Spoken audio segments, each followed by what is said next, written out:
मैंने देखा एक खुला आसमान। उस आसमान के नीचे हिमालय के खूबसूरत पर्वतों से घिरी एक जन्नत है और उस जन्नत में एक ऋषि आते हैं और वहां के एक पर्वत पर बैठकर सालों तपस्या करते हैं। तपस्या यानी रिसर्च। वो रिसर्च करते हैं ताकि उस जन्नत से ज्ञान की गंगा बह सके। उन ऋषि का नाम था ऋषि कश्यप और उन्हीं के नाम पर इस जन्नत का नाम रखा गया कश्मीर। Good opening. फिर मैंने देखा शंकराचार्य केरला से पैदल चलते हुए कश्मीर पहुंचे। केरला से कश्मीर जी। उनके पास कोई पुष्पक विमान नहीं था, सो ही लिटरली वॉक्ड। और उन्होंने हिमालय की गोद में बैठकर सालों रिसर्च किया, क्योंकि फिलॉसफी पे वो जो रिसर्च कर रहे थे वो सिर्फ जन्नत में संभव थी, यानी कश्मीर में। जैसे हमारे यहां से best researchers, scientist, students higher education के लिए फॉरेन जाते हैं, उसी तरीके से भारत के कोने कोने से best of the minds Kashmir पहुंचे और अपने अपने स्पेशलाइजेशंस के पंडित बन गए। पंडित लाइक का पीएचडी। मैंने देखा अभिनव गुप्त और उत्पल देव फिलॉसफी पर रिसर्च कर रहे हैं, लोगाक्षी एस्ट्रोनॉमी पर। He was the first astronomer in the world. Charaka और वाग्भट आयुर्वेद पर, Sushruta medical science, Panini grammar, Vateshvara trigonometry, Surya hydraulic engineering, Jain Bhatt law, Kalidasa और Rudrata Sanskrit literature, Bhama aesthetics, Sharngadeva musicology, Vasugupta और Somananda Advaita, Kalhana history, Vishnu Sharma moral science, Panchatantra उन्होंने ही लिखा। मैंने देखा राजा ललितादित्य के शौर्य और पराक्रम को, मैंने सुना ललेश्वरी के वाक को।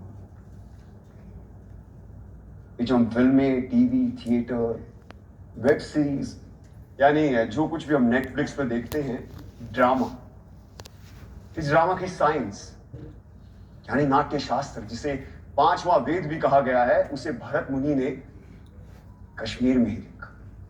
मैंने देखा धीरे धीरे इन हजारों लाखों पंडितों ने कश्मीर को असली जन्नत बना दिया।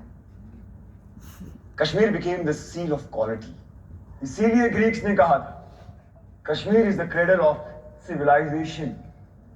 कश्मीर फर्स्ट मिलेनियम की सिलिकॉन वैली थी। ये सब mythology, it's all a lie. Bingo.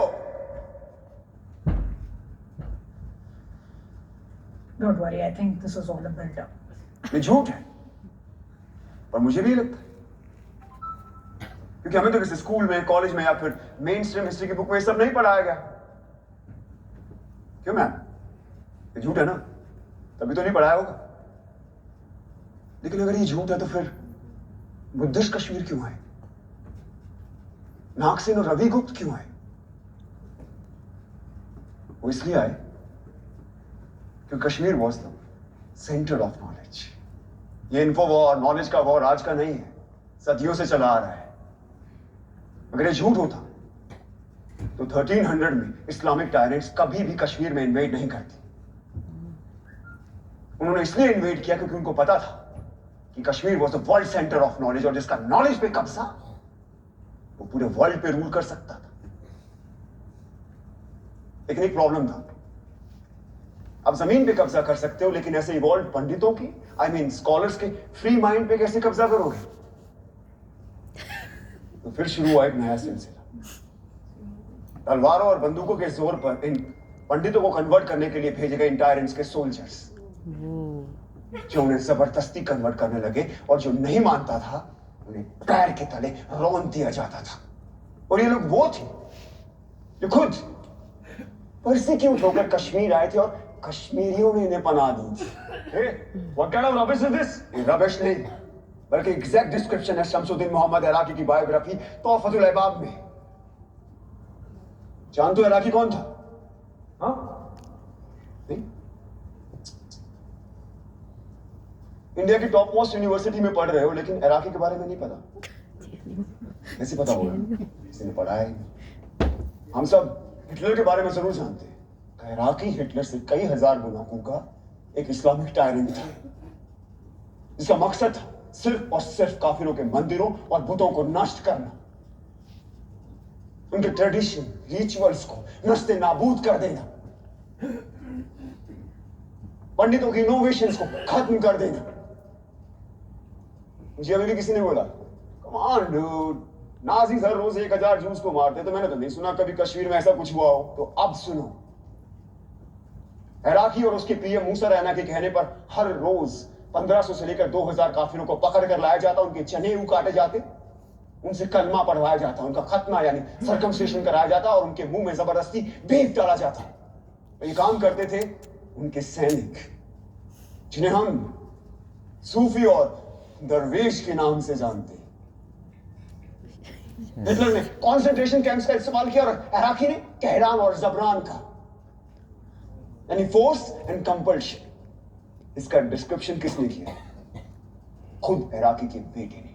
And if you want the original manuscript, it is available in Research and Publication Department of Jammu and Kashmir State under extraction number 551. Must read.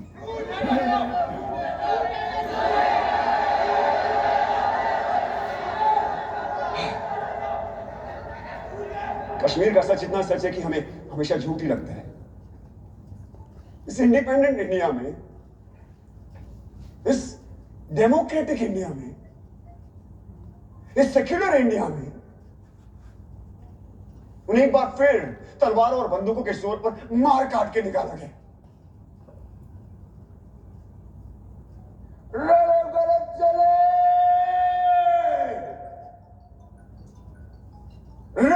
गलत चले।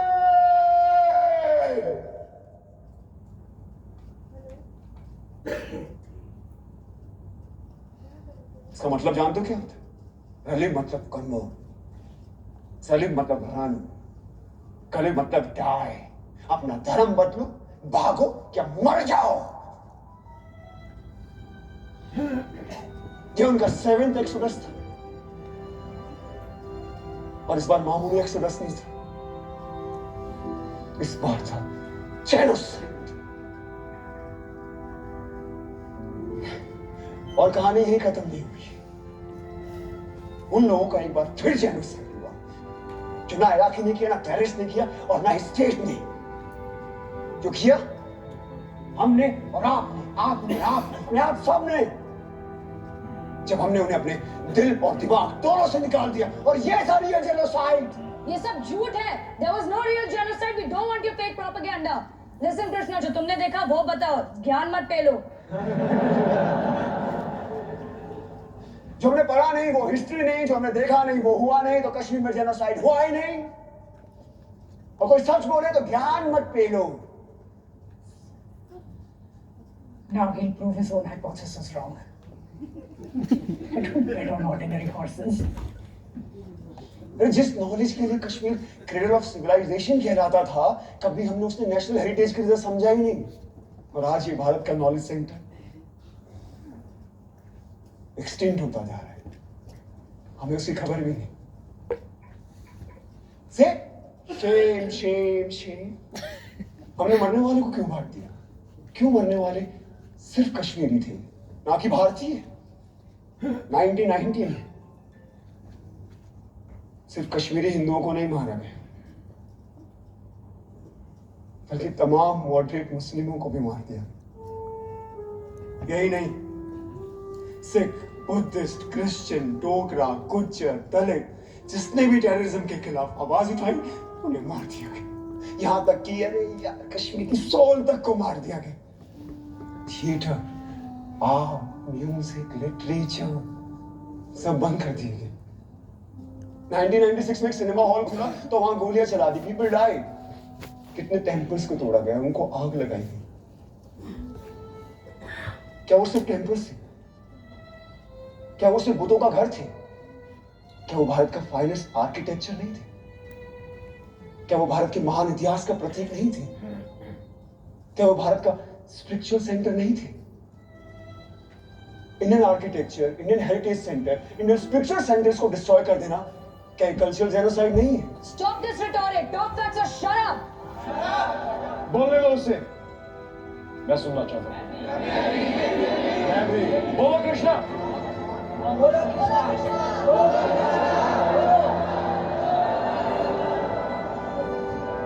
Victor ने openly TV interview में accept किया कि उसने 20 मासूम लोगों को मार डाला। फिर जिसने दिन दहाड़े एयरफोर्स ऑफिसर्स को मार डाला उसे इंडिया के टॉप पोस्ट ऑफिस में इनवाइट किया जाता है। क्या ये एडमिनिस्ट्रेटिव जेनोसाइड नहीं है?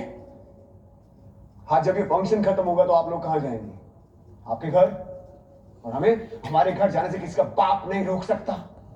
लेकिन क्या कश्मीरी पंडितों को वापस अपने घर कश्मीर जाने का मौका मिलेगा? Is this justice?